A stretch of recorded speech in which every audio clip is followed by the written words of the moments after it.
So Dan, here we are. We're celebrating a monumental event, which I'm not permitted on film to say what the number is yet. Oh, is that going to be a reveal? A reveal tonight? Party, yeah, reveal. Oh, really? I don't know. That's between you two. Wow. Yeah, okay.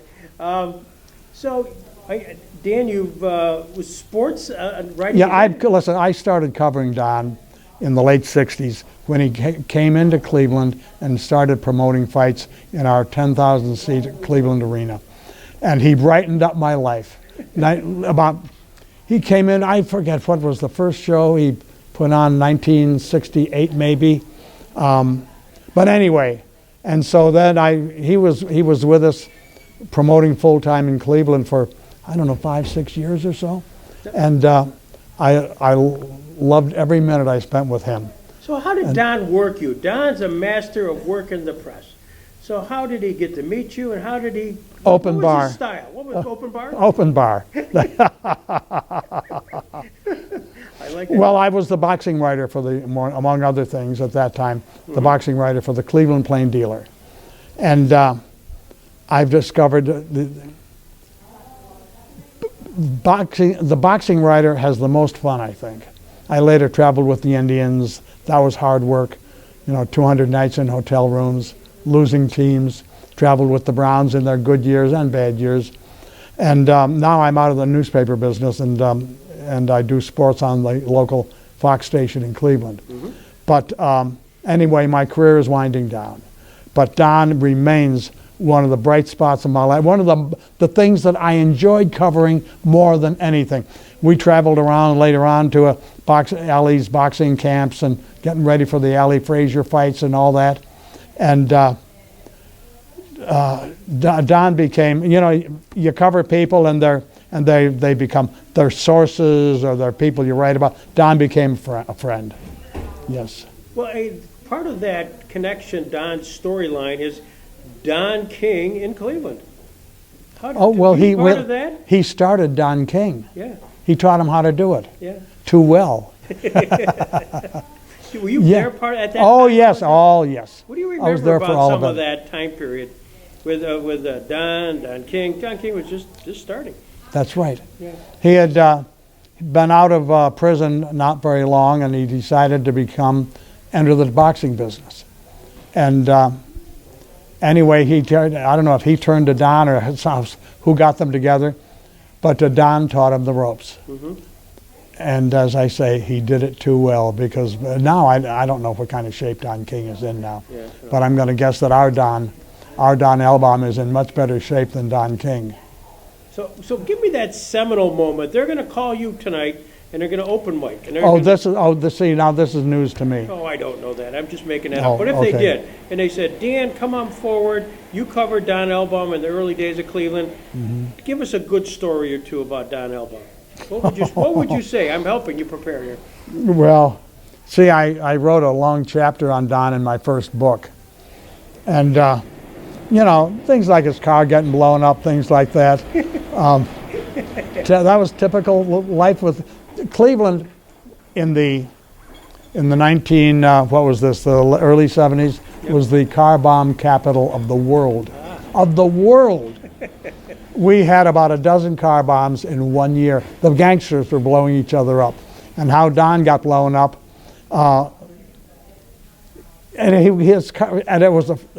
he turned it into a really funny routine.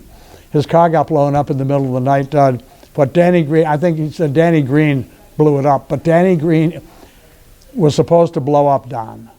But see, Danny Green was a fight fan, and he wasn't looking for freebies. He bought tickets to Don's boxing shows at the Cleveland Arena. And so Danny was not going to really blow Don up, but he had to put on a show. Yeah. So he blew up his car. And Don said that it didn't have much gas in it, but it had a new battery, and that's what really pissed him off.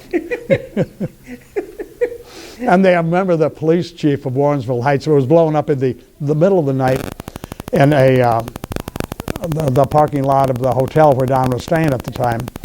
And the police chief of Warrensville Heights said to Don, I'm there in the conversation, and he says, Don, you should you should get a bodyguard. Don says, no, I need a driver. He's a quick man. If you want to do a story, Don is always there with the great lines. Yeah. And for me, he was fun to be around. Yeah. My wife doesn't understand it because he was in Cleveland, I don't know, 20 years ago. I was at work at the television station, and Don wanted to see a fight that was on ESPN like that night or something. But I'm at work, so I gave Don directions to my house, and I called my wife and said, Don's going to come out, and he wants to watch this fight, so will you dial up ESPN for him? And so she meets him, he comes to the door, and here is this Don Elbaum guy. She had no idea what this guy was going to look like, and she wasn't disappointed. And he watched the fight at our house. Probably my little kids at the time were around, I'm sure. So, yeah, Don is neither a source nor somebody I write about. He is a dear friend, and I love him. And I'm going to do his book. I understand. Yes. So talk about the book. You've done 3 or 4 books. 10. 10? See, he's exaggerating like he's trying to sell a 4-round fight. Come on. Roundups. I get that rounding up. No, I've written 4 books. The pictures are on the other side. That came out before my 4th one came up. And anyway, Don, yes, I'm going to do Don's life story. I don't know who'll pay for it. Who'll buy it. But their money will be well spent. It's going to be fun reading. I just want to dive into the story of this. That's okay. That's the question that I really haven't. I can't answer that yet, because Don, there's so much material over such a broad period of time, and over a geographic area: New York, New Jersey, Erie, Buffalo, Pittsburgh, Akron, Cleveland. There's a lot of territory to cover, and this happened when. Where were you promoting at that time, Don? And sometimes even he isn't sure. So that's why, among other things, I want to put on this notebook is a time frame. His life story, born in the year. Oh, the year! That's why you're here today. Is there a working title? No, we don't. The name I came up with, but it's going to be changed, is The Stories of Don Elbaum. And underneath it says, and some of them may even be true. So we're still working it, but that's not a bad title. Yeah. Well, and that's would be my reflection on Don over my. I could say that some of them are definitely true. Yeah, you were there. To a large extent.